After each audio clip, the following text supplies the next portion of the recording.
When I dive into a world of Final Fantasy, I can expect to save the world, embark on fun side quests, and fight awesome boss battles. But what about love? Baby, don't hurt me. The internet's not tired of that one yet. Anyway, do the characters have romance? Intimacy between characters creates a bond that ties them together and gives meaning to their journey. So which Final Fantasy has the best romance? Some people, in fact most fans of the series, prefer Aeris and Cloud, or Aeris and Zack. But the love between Zack and Aeris was short-lived because Zack died. Subsequently, there wasn't much development with Aeris and Cloud because Aeris died. The whole romance we feel from them is fixed at one focal point, the loss. Sure, beforehand there's some momentum, but it all doesn't matter after the loss.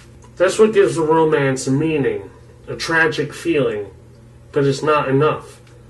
And on the other end of the spectrum, you have this. You probably shouldn't laugh anymore.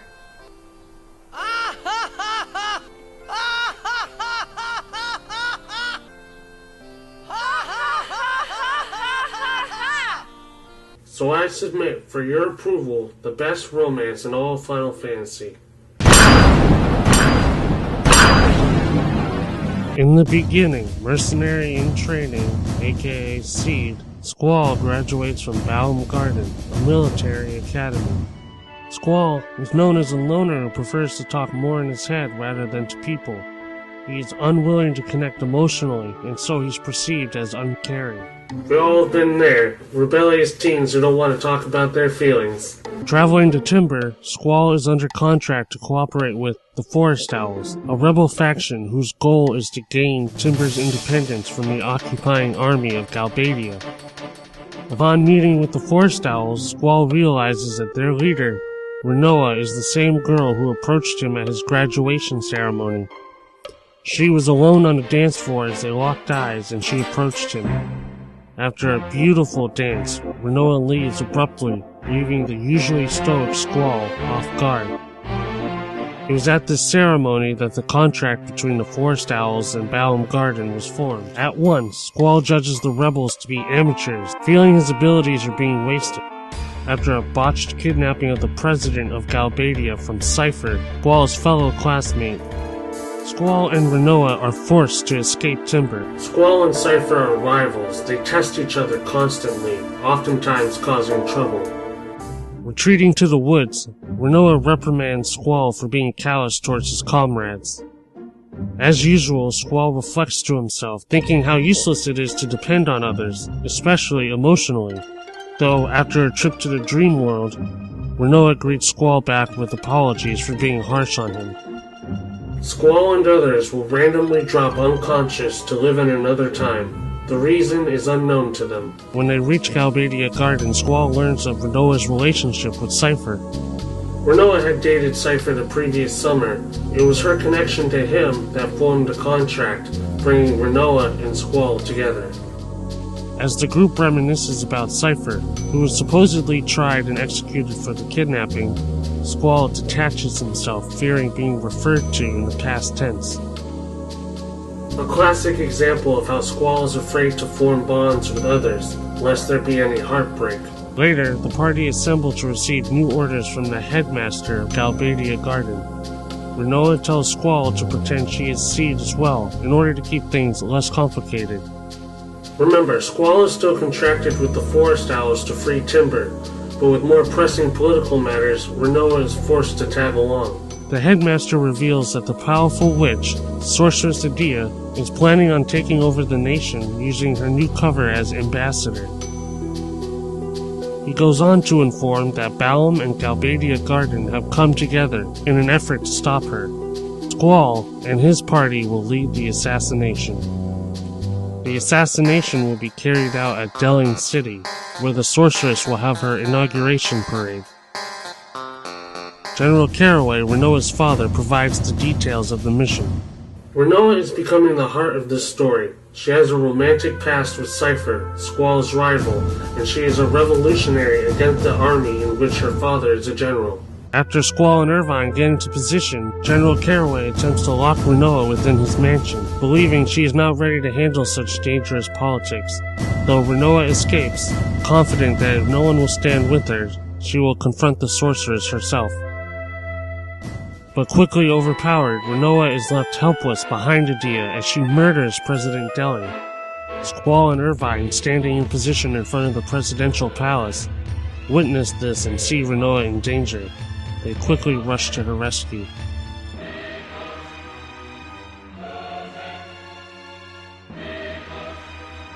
I always get caught up in the cinematics of this scene.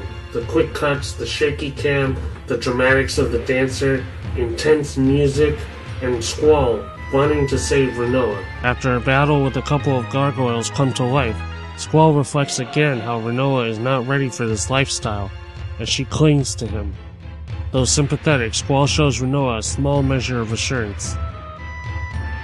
This is beautiful. I'm a sucker for classic archetypes, in this case, the damsel in distress. Getting in position for the attack, Squall and Renoa have time to spare. Squall reveals that he saw Cypher standing with the sorceress, and admits that he might have to fight him to get to Adia. Renoa, fresh from her experience with the sorceress, admits that she understands the path both Squall and Cypher have taken, though she would prefer no blood be shed.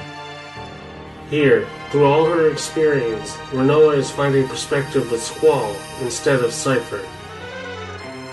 The carousel rises and Irvine's shot is blocked by Adia. With no other option but a full frontal assault, Squall leaps into the fray,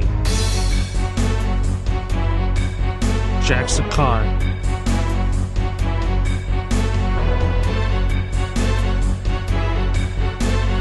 and rams the gate holding Adia.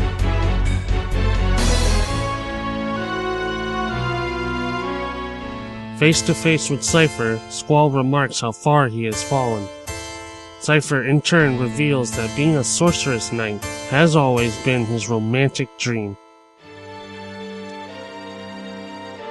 To quote Squall, there are no right and wrong, just two different sides with opposing perspectives. Cypher watched a movie as a kid that showed a knight defending his love, the sorceress, from a dragon. Ever since, it has been his dream to do the same. Remembering myself as an emotional, hot-blooded youth who used to pick up sticks and pikes pretending they were swords, creating many adventures for myself, I can empathize with Cypher's feelings. And to him, Squall is just a guy getting in the way of his romantic dream. Squall rises to victor as Renoa and Irvine join the stage for the final battle with Adia. They wear her down, but Adia delivers the last blow, impaling Squall with a gigantic icicle. Tragically, this chapter ends with Squall falling off the parade float, Renoa screaming and reaching for him hopelessly. This moment in the game gives me such powerful nostalgia as I think back to my childhood.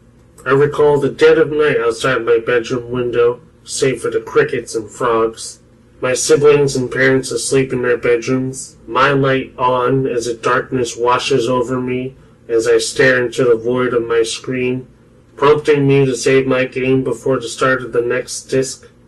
After a winding build-up of plot only to be cut off by a surprising twist.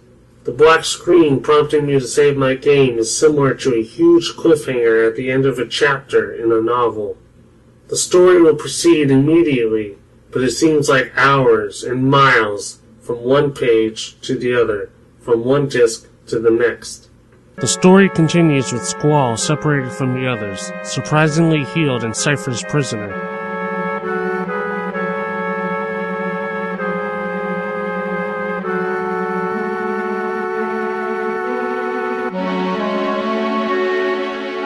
Having never graduated, thus becoming a Seed, Cypher believes there are secrets hidden from him regarding Seed's purpose, and he means to get it out of Squall, if not willingly, then through torture. Squall bravely fights all attempts of persuasion to his last conscious thought. Meanwhile, the others lose Renoa to the guards, as her father pulled strings to get her, and only her, out. Willingly, she leaves the prison. Zell, Quistis, and Selphie bust up the guards and reclaim their weapons, and with the help of adorable Moombas, rescue Squall. After reuniting, the gang plan their way out, with Zell heading down alone.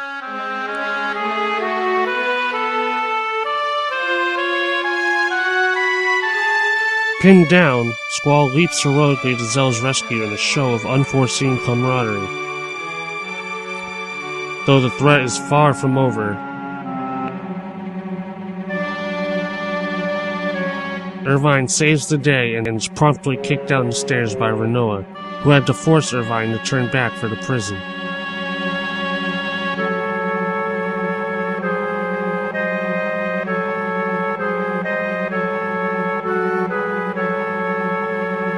The party bust out of G District Prison and split into two groups.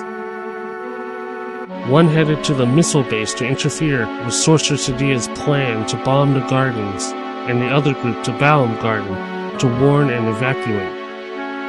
The missile base team interfere with the error ratio of the missile launch and bust up a Galbadian tank, only to be left tragically stuck as the base self-destructs. Meanwhile, Squall arrives at Balam Garden to find it in total chaos. Everyone is split into two factions and are fighting each other. Gaining control of the situation, Squall activates the garden's mobile shelter defense and crashes it into the sea town, Fisherman's Horizon. The Galbadian army closes in on them, and after busting up the tank again, the missile-based team reunites with Squall's party. That night, everyone celebrates at the Garden Festival, honoring Squall as the new leader of Balam Garden. Reluctant but clearly loved by all, Squall accepts his new duty in typical stoic fashion. After a short freakout. But Renoa surprises him and lets him know that, like it or not, everyone depends on him. And he will in turn need to rely on them too, by accepting them and being more open with his feelings. This part is a long exposition on the nature of friendship and trust. In the end, Squall agrees to be more faithful to his comrades. Squall embarks on a trip to Travia Garden to see the results of the missile attack. It is there that everyone remembers through Irvine that they were all at an orphanage together. They attribute their lost memories to use of summons, the guardian forces who take a special hold on the mind in exchange for their power. All of them, except Renoa, spent time at Adia's orphanage, including Cypher, the very same Sorceress Adia. Shocked but still determined, the party decided the risks are worth the reward to combat their former caretaker, the now evil matron mother, Sorceress Adia. This leads up to Balam Garden engaging Galbadia Garden, Sorceress Adia's base, in an effort to take her down. Squall and Renoa encounter Cypher again, resilient and determined. After combating him, the party face Adia.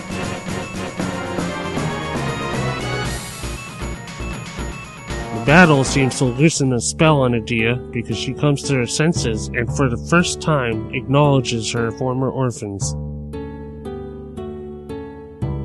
Apparently, Adia was under possession of a future sorceress, Ultimecia. Her goal is total domination through time compression, a merging of past, present, and future. With Renoa left in a coma after the battle and all emotional barriers broken, Squall carries her on his back, determined to reach xenophobic SR, where fellow orphan Alone might be. Alone, Squall learns, is who has been sending his conscience to the past in an effort to change it, but to no avail. Though it doesn't stop Squall from hoping Alone can do something for Renoa, or at least learn of the reason why she fell into a coma. Upon reaching SR, Squall discovers that in order to protect Alone's power from getting into the hands of future sorceress Ultimecia, she was sent to the heavens aboard the space station, currently in orbit. Squall wastes no time in bringing Renoa and himself to the space station, but things go terribly awry. Renoa suddenly becomes possessed and begins to hauntingly limp down the hallway, throwing all, including Squall, violently aside at the mere touch of her. Venturing out into space, Renoa succeeds in opening the prison container of the previous tyrannical sorceress, Adele. The flood of monsters being sent from the moon to Earth via homing beacon, Lunatic Pandora, sweeps the space station and Sorceress Adele up. While Squall and Alone survive via escape pods, Renoa, no longer possessed, is left to die out in space. Squall hurls himself into space to save Renoa, even if it would certainly be the end of them. Though it seems like the end, miraculously an abandoned Eslar ship, Ragnarok, floats by.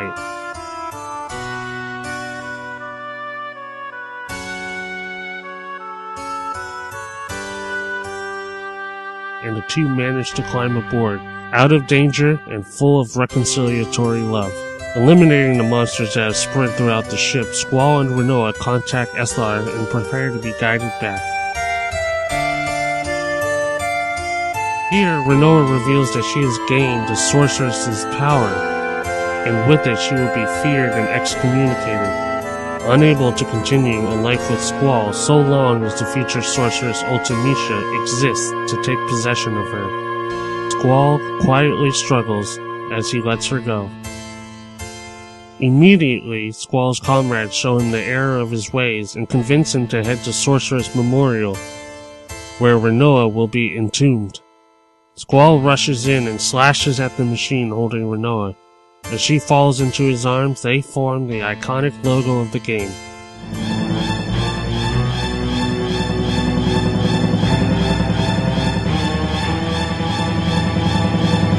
With only one path before them, the party go forth to Lunatic Pandora, where Sorceress Adele fell to allow Sorceress Ultimecia to induce time compression.